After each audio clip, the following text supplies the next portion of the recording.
Hello everyone, welcome to my new blog. जय माता दी। आप सब कैसे हैं? उम्मीद करते हैं आप सब अच्छे होंगे।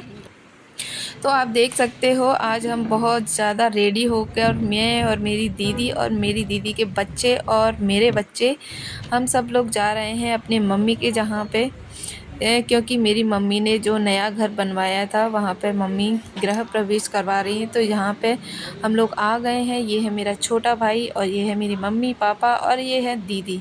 तो यहाँ पे हमने आकर अपना काम चालू कर दिया था क्योंकि खाना हमको ही बनाना था क्योंकि घर में कोई और नहीं था। इसलिए तो यहाँ पे मेरा छोटा भाई है वो सब्ज़ी बना रहा है और मेरी बड़ी बहन है वो खीर बना रही है।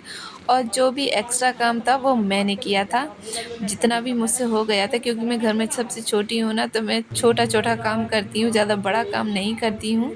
तो हमारा खाना बन ही चुका था कि उतने में ही पंडित जी आ गए थे। तो पंडित जी ने मम्मी पापा को बोला था, क्योंकि पहले हम लोग सोच रहे थे कि हमारा छोटा भाई है तो वही बैठेगा कथा में, लेकिन पंडित जी ये बोल रहे थे कि जो शादीशुदा जोड़ा है वही बैठेगा, क्योंकि मेरे छोटे भाई की अभी शादी नहीं हुई है, इसलिए उनको मना कर दिया था। तो मैंने फिर पंडित जी ने बोला था कि आप ही बैठे हो, तो मम्मी पापा ही बैठेंगे क्योंकि वो उनका घर है इसलिए। तो यहाँ पे पंडित जी अपनी कथा सुना रहे थे और कथा सुनाते-सुनाते अपना काम भी कर रहे थे। सब लोगों को हाथों में कलावा बाँध रहे थे बारी-बारी से, और यहाँ पे मेरे बेटू ने भी बाँध लिया था और ये है मेरा छोटा भाई, उसको भी टीका लगाया और उनको भी कलावा बंधा था।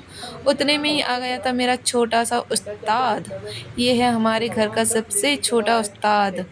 तो इसने भी अपने हाथों में, मामा जी के हाथों में देख के उसने अपने हाथों में भी कलावा बंधवाया था और बाद में ये बोल भी रहा था, देखो मम्मा मैंने कलावा बनवा लिया, देखो देखो, सबको दिखाता रहा। और देखो भाई कैसे टीका लग रहा है, कितना क्यूट सा लग रहा है ये, है ना। इसको बहुत शौक है अपने हाथों में कलावा बांधने की। और तो ये पूछ रहे थे पंडित जी ये लड़का है या लड़की, क्योंकि ये शक्ल से तो लड़की लगता है, पता नहीं लड़का भगवान ने बना दिया है है ना। तो कितने प्यार से ये हाथों में कलावा बंधवा रहा था। तो सभी लोगों ने बंधवा लिया था और यहाँ पे कथा उनकी पूरी भी हो गई थी काम करते-करते। तो लास्ट में सभी लोगों ने हवन में आहुति दी थी। आहुति बोलते हैं ना, शायद आहुति बोलते हैं। तो सभी लोगों ने चढ़ाया था इसमें जो भी चढ़ाते हैं, और मेरा बाबू ने भी चढ़ाया था, छुटकू ने भी, क्योंकि वो दिख नहीं रहा है क्योंकि सबसे छोटा वही है यहाँ पे, इसलिए वो दिखाई नहीं दे रहा है। और ये मेरी बेटू है, ये मैं हूँ, मेरी दीदी हैं, सभी लोग हैं। तो ये पंडित जी ने बहुत अच्छी-सी कथा सुनाई थी जो कि सभी लोगों ने सुनी थी। और ज़्यादातर पंडित जी संस्कृत में बोल रहे थे, तो कुछ लोगों को समझ में आई, कुछ लोगों को नहीं समझ में आई। जैसे कि मुझे तो बिल्कुल भी समझ में नहीं आई। हाँ, थोड़ा उदाहरण दे के बता रहे थे तो वो समझ में आ रहा था। और मेरी दीदी की बेटी तो बोल रही थी, मेरे तो सर से ऊपर निकल रही है, क्योंकि उसको भी नहीं समझ में आई। संस्कृत हमारे यहाँ पे बहुत ही कम लोग जानते हैं क्योंकि समझ में किसी को नहीं आता है। और पंडित जी कोई-कोई गलत भी बोल देते हैं, वो भी समझ में नहीं आता, क्योंकि किसी को संस्कृत आती ही नहीं तो नुक्स कौन निकालेगा, गलती कौन निकाले, जिसको आती होगी वही गलती निकाल सकता है। हमारे यहाँ जैसे लोगों की तो कोई नहीं निकाल सकता, बताओ। तो यहाँ पे सभी लोगों ने बारी-बारी से पूजा की थी। सभी लोगों ने थाली लेके पूजा की थी, मैंने भी की थी और सभी लोगों ने, दीदी ने, भैया ने, और ये मेरी दीदी की बेटी है, सभी ने बारी-बारी से की थी और बहुत अच्छा भी लगा था, क्योंकि कहते हैं ना घर में मेहमान आते हैं तो बहुत अच्छा लगता है। और वैसे भी घर में छोटा-मोटा फंक्शन करवा ही लेना चाहिए, इससे आपका पुण्य भी मिल जाएगा और घर में छोटे-मोटे मेहमान आते हैं, घर में अच्छा लगता है। वो कहते हैं ना घर में मेहमान आते हैं वो भगवान समान होते हैं, इसलिए कहते हैं चाहे आपके घर में दुश्मन क्यों ना आ रहा हो, जब आपके घर में आ रहा है तो वो भी भगवान ही है, क्योंकि मेहमान भगवान समान होते हैं। अतिथि देवो भव, ये सुना तो होगा ही ना।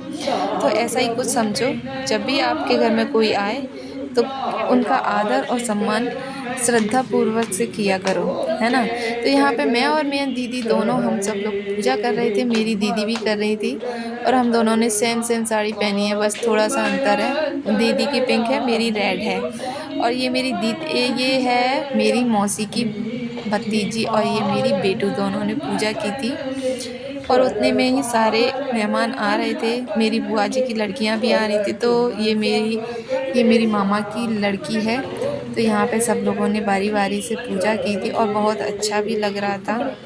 गृह प्रवेश में हमने ज़्यादा लोगों को नहीं बुलाया था, केवल अपने खास लोगों को ही बुलाया था, क्योंकि ये मेन रोड से घर बना हुआ था। तो और यहाँ अभी हमने छोटा सा ही घर बनवाया था, ज़्यादा बड़ा नहीं बनवाया था। जैसा भी बना ठीक है। और ये मेरा छोटा भाई है, ये भी पूजा कर रहा था। इसकी हाइट कुछ ज़्यादा है तो इसमें झुकने में बहुत दिक्कत हो रही होगी, मुझे पता है, पर वो क्या है ना, कष्ट होता है, बस कहना नहीं कहता किसी से नहीं है ना। पर फिर भी वो झुक गया, वैसे वो झुकता नहीं है। मुझे तो हँसी आती है इस पर। तो हम सब लोगों ने यहाँ पे पूजा की थी और मेहमान आते जा रहे थे और खाना खाते जा रहे थे। हमने सबको खाना खिलाया और थोड़े से भजन भी किए थे लास्ट में। उसका मैं वीडियो नहीं बना पाई हूँ क्योंकि हम लोग खाने में व्यस्त हो गए थे, परोसने के लिए व्यस्त हो गए थे, क्योंकि हम सब लोगों ने ही साथ में सबको खाना खिलाया, मैंने, मेरी दीदी ने। और पंडित जी ने बोला था लास्ट में यहाँ पे सबसे छोटी कन्या होगी उसको बुलाया जाए यहाँ पे। तो हमारे यहाँ पे सबसे छोटी कन्या यही थी और कितनी क्यूट सी लग रही, शांति से बैठ गई। और देखो भाई, छोटे बच्चे तो पैसों को इतनी जल्दी समझ जाते, पैदा होते ही पैसे समझ जाते हैं, हाँ ये पैसे हैं। इसने बहुत जल्दी से पैसे लिए और फाड़ने को तैयार हो गई कि मैं फाड़ूंगी। बहुत क्यूट थी। और ये है मेरे पापा, मेरी बुआ जी। हमारे यहाँ पे क्या है, सभी के जहाँ पे होता है कि जब भी कुछ होता है तो भाई बहन को टीका, बहन भाई को टीका करती है। तो यहाँ पे बुआ जी मेरे पापा जी को टीका लगा रही हैं और ये मेरे मौसी जी हैं जो कि प्रसाद बांट रही हैं। ये भी मेरी क्यूट सी मौसी हैं और बहुत अच्छी हैं। और ये मेरी सारी बुआ जी की लड़की हैं, ये मेरी 3 बुआ जी हैं। तो एक बुआ जी थी वो एक्सपायर हो गई। तो आज के ब्लॉग में इतना ही, मिलते हैं नेक्स्ट ब्लॉग में।